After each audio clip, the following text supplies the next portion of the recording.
অৱশেষত তোমালোকৰ আহি গ'ল হাফ ইয়াৰলি এক্সামৰ কাৰণে ৰুটিন।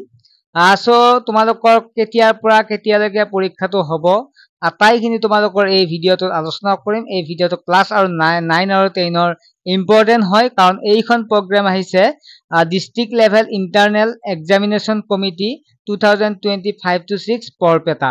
এইটো নহয় যে বৰপেটাৰ কাৰণে বুলিয়ে নহয়, তোমালোকৰ কাৰণে এইখিনি ডেটৰ ভিতৰতে তোমালোকৰ আহি যাব যিখন ৰুটিন বা প্ৰগ্ৰেম। ঠিক আছে, গতিকে তোমালোকে এখন ৰুটিন পোৱা মানে তোমালোকে গম পালা যে আটাইবিলাক পৰীক্ষা তোমালোকৰ অতি শীঘ্ৰে মানে অহা মাহৰ 15 তাৰিখৰ পিছৰ পৰা অনুষ্ঠিত হোৱাৰ সম্ভাৱনা আছে, আৰু বৰপেটা ডিষ্ট্ৰিক্টৰ 19 তাৰিখৰ পৰা অনুষ্ঠিত হ'ব। গতিকে এদিন দুদিন ইফাল সিফাল হ'ব পাৰে বাকী ডিষ্ট্ৰিক্ট বিলাকৰ। গতিকে বাকী ডিষ্ট্ৰিক্ট বিলাকৰো মই তোমালোকক দি দিম, তোমালোকে চেনেলটো ছাবস্ক্ৰাইব কৰি ৰাখিবা। ছাত্ৰ ছাত্ৰীসকল, ইয়াৰ উপৰি তোমালোকে যিহেতু বহুতে নাজানে তাৰ বাবে কৈ থওঁ যে আমি এটা অনলাইন টিউচন কৰি আছো 9 আৰু 10ৰ। একেবাৰে তোমালোকৰ লাইভ ক্লাছৰ জৰিয়তে একেবাৰে এজনে ছাত্ৰই যদি ভালদৰে অংক কৰিব নোৱাৰে তেনেকুৱা ছাত্ৰৰ পৰা আমি সকলো ছাত্ৰ ছাত্ৰীলৈকে আমি এই সুবিধা লৈ আহিছো, যাতে সকলোৱে মেথছখিনি ভালদৰে পাৰক, আৰু ইতিমধ্যে বহু ছাত্ৰই পাৰিছেও। গতিকে তোমালোকৰ যদি কোনোবা জইন হ'ব বিচাৰে হ'ব পাৰে, মাত্ৰ 99 টকাত তোমালোকে অনলাইন ক্লাছ কৰিব পাৰিবা। য'ত তোমালোকে হোৱাটছএপ নাম্বাৰটো দেখা পাইছা, এই নাম্বাৰটো SMS কৰিবা। মেথ, সায়েন্স, ছ'চিয়েল সায়েন্স আৰু ইংলিছ গ্ৰামাৰ্ছ চাৰিটা বিষয় তোমালোকক ধুনীয়াকৈ পঢ়োৱা হ'ব। গতিকে যিসকল ছাত্ৰ ছাত্ৰীয়ে হোৱাটছএপত SMS কৰি তোমালোকে অনলাইন ক্লাছত জইন হ'ম বুলি ভাবিছা, তেতিয়াহ'লে SMS কৰি তোমালোকে জইন হ'ব পাৰিবা। দেৰি নকৰিবা, সোনকালে জইন হোৱা, হাফ ইয়াৰলিত এটা ভাল মাৰ্কছ পাব পাৰিবা। এতিয়া কিছুমানে ক'ব পাৰে আগৰ ক্লাছখিনি আমি লগে লগে দিয়া হ'ব আৰু ৰিভিজন ক্লাছত বুজাই দিয়া হ'ব। এতিয়া আহিছে ডেট অফ ডে।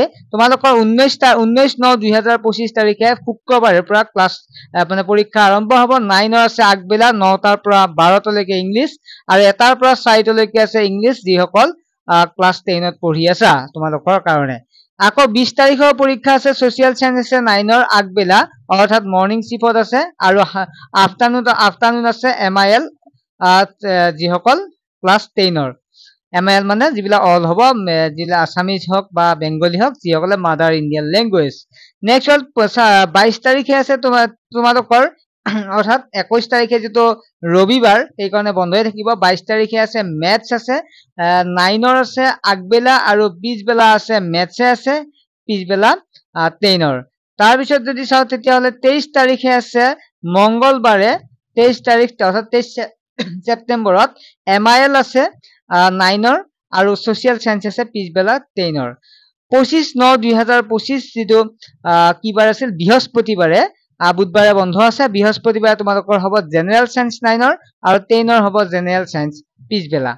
তাৰপিছত ফ্ৰাইডে শুক্ৰবাৰে আছে elective subject, all elective subject আছে 9ৰ, আৰু আগবেলা পিছবেলা আছে 10ৰ অল ইলেক্টিভ ছাবজেক্ট। তাৰপিছত আছে প্ৰেক্টিকেল, তোমালোকৰ 27 তাৰিখে হ'ব। প্ৰেক্টিকেল আছে 9ৰ আগবেলা আছে, আৰু 10ৰ পিছবেলা আছে। আৰু তোমালোকে নিশ্চয় গমেই পালা ইলেক্টিভ ছাবজেক্ট কি কি আছে দিয়া আছে, লগতে যিটো মাদাৰ ইণ্ডিয়া MIL কি কি আছে, তোমালোকে এছামিজ, হিন্দী, বেংগলী, বড়ো যিটো আছে তোমালোকে গম পালা। ছাত্ৰ ছাত্ৰীসকল ভালদৰে প্ৰিপেৰেশ্যন কৰা তোমালোকে, আৰু যিহেতু বেছি সময় নাই, তোমালোকে এনেকুৱা নহয় যে অকল এনুৱেল এক্সামটো ভাল কৰিলে তেনেকুৱা নহ'ব, কাৰণ হাফ ইয়াৰলিৰ পৰা তোমালোকৰ যায় 30%। ঠিক আছে, গতিকে হাফ ইয়াৰলিটো ভাল কৰিবই লাগিব। গতিকে আমাৰ লগত পঢ়া এইটো জেদ তোমালোকক সমাধান কৰি দিম। এইবাৰতো বহু ছাত্ৰ ছাত্ৰীয়ে ভাল মাৰ্কছ পোৱা বুলি মোক অৱগত কৰাইছে, গতিকে তোমালোকেও তেনেকুৱাকৈ এটা মাৰ্কছ পাবৰ কাৰণে আমি চেষ্টা কৰিম। ঠিক আছে, নেক্সট এটা ভিডিঅ'ত লগ পাম। আজিলৈকে বাই।